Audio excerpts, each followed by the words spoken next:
ಎಲ್ಲ ಕಡೆ ಮಾಡ್ತಾ ಇದ್ದೀವಿ. ಶನಿವಾರದ ದಿನಾನೂ ಒಂದು ಫಿಕ್ಸ್ ಆಗಿದೆ ಮತ್ತು ಮಂಗಳವಾರನೂ ಮಾಡ್ತಾ ಇದ್ದೀವಿ. ಈ ರೀತಿ ನಿರಂತರವಾಗಿ ಸಭೆಗಳು 31 ಜಿಲ್ಲೆಗಳಲ್ಲಿ ಇನ್ಕ್ಲೂಡಿಂಗ್ ಮುಂಬೈ ಕರ್ನಾಟಕ ಇರ್ಬೋದು, ಹೈದರಾಬಾದ್ ಕರ್ನಾಟಕ ಇರ್ಬೋದು, 2 ಕಡೆ ಸಭೆಗಳನ್ನ ಮಾಡ್ತೀವಿ.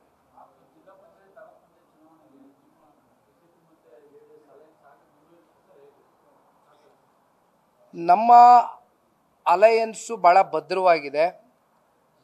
ಕೇಂದ್ರದ ನಾಯಕರುಗಳು, ಅದರಲ್ಲೂ ಭಾರತೀಯ ಜನತಾ ಪಾರ್ಟಿಯ ನಾಯಕರುಗಳು ಸನ್ಮಾನ್ಯ ಶ್ರೀ ದೇವೇಗೌಡರು ಸಾಹೇಬರಿಗೆ ಎಷ್ಟು ಗೌರವಯುತವಾಗಿ ನಡೆಸ್ಕೊಳ್ತಾ ಇದ್ದಾರೆ ಅಂತಕ್ಕಂಥದ್ದನ್ನು ಬಹುಶಃ ತಾವೆಲ್ಲರೂ ಗಮನಿಸಿರ್ಬೋದು. ಅಷ್ಟೇ ಅಲ್ಲ, ಇವತ್ತು ಈ ದೇಶದ ಗೌರವಾನ್ವಿತ ಪ್ರಧಾನಮಂತ್ರಿಗಳು ಶ್ರೀ ನರೇಂದ್ರ ಮೋದಿಜಿಯವರು ಸನ್ಮಾನ್ಯ ಕುಮಾರಣ್ಣ ಅವ್ರನ್ನ 2 ಬಾರಿ ಅವರು ಆಡಳಿತವನ್ನು ಮಾಡಿದಂಥ ಸಂದರ್ಭದಲ್ಲಿ ಈ ರಾಜ್ಯದಲ್ಲಿ 20 ತಿಂಗಳು ಒಮ್ಮೆ, 14 ತಿಂಗಳು ಮತ್ತೊಮ್ಮೆ ಅವರು ಕೊಟ್ಟಿರ್ತಕ್ಕಂಥ ಜನಪರವಾದಂಥ ಕಾರ್ಯಕ್ರಮಗಳು, ಬಹುಶಃ ಅವರ ಅನುಭವವನ್ನು ಇವತ್ತು ರಾಷ್ಟ್ರ ಮಟ್ಟದಲ್ಲೂ ಕೂಡ ಇವತ್ತು ಅದನ್ನು ಉಪಯೋಗ ಆಗ್ತಕ್ಕಂಥದ್ದು ಆಗಬೇಕು ಅಂತಕ್ಕಂಥ ಹಿನ್ನೆಲೆಯಲ್ಲಿ 2 ಪ್ರಮುಖ ಖಾತೆಗಳು ಇವತ್ತು ಸನ್ಮಾನ್ಯ ಕುಮಾರಣ್ಣ ಅವ್ರಿಗೆ ಏನು ಕೊಟ್ಟಿದ್ದಾರೆ. ಬಹುಶಃ ಇವೆಲ್ಲವನ್ನ ಗಮನಿಸಿದಾಗ ಭಾಳ ಸ್ಪಷ್ಟ, ಇವತ್ತು ಯಾವುದೇ ಚುನಾವಣೆಗಳಿರ್ಬೋದು, 2 ಪಕ್ಷದ ನಾಯಕರುಗಳು ಚುನಾವಣೆ ಬಂದಂಥ ಸಂದರ್ಭದಲ್ಲಿ ಕೂತು ಚರ್ಚೆಯನ್ನು ಮಾಡಿ ಪಕ್ಷದ ಚೌಕಟ್ಟಿನಲ್ಲಿ ಒಟ್ಟಾರೆಯಾಗಿ 2 ಕಾರ್ಯಕರ್ತರುಗಳಿಗೆ ಎಲ್ಲೂ ಕೂಡ ಮನಸ್ಸಿಗೆ ಬೇಸರ ಆಗಬಾರ್ದು. ಯಾಕೆಂದರೆ ಕಳೆದ ಸಂಸತ್ ಚುನಾವಣೆಯಲ್ಲಿ ತಾವೆಲ್ಲ ಗಮನಿಸಿರ್ಬೋದು, 2 ಪಕ್ಷದ ಕಾರ್ಯಕರ್ತರು ಅತ್ಯಂತ ಆರೋಗ್ಯಕರವಾದಂಥ ಚುನಾವಣೆಯನ್ನು ಮಾಡಿರ್ತಕ್ಕಂಥದ್ದು ಬಹುಶಃ 19 ಸಂಸದರನ್ನ ಇವತ್ತು ಕರ್ನಾಟಕ ರಾಜ್ಯದಿಂದ ಆಯ್ಕೆ ಮಾಡಿರ್ತಕ್ಕಂಥ ಉದಾಹರಣೆ ನಮ್ಮ ಕಣ್ಮುಂದೆ ಇದೆ.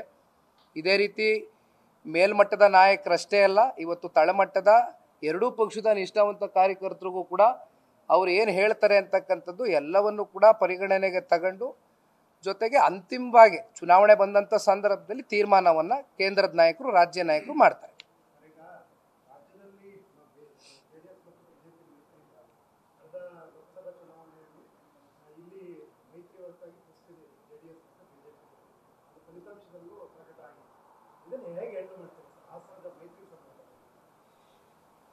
ನನ್ನ ಪ್ರಕಾರ ಮೈತ್ರಿಯಲ್ಲಿ ಯಾವುದು ಲೋಪದೋಷಗಳಾಗಿಲ್ಲ ಅಂತಕ್ಕಂಥದ್ದು ನನ್ನ ಒಂದು ಅನಿಸಿಕೆ.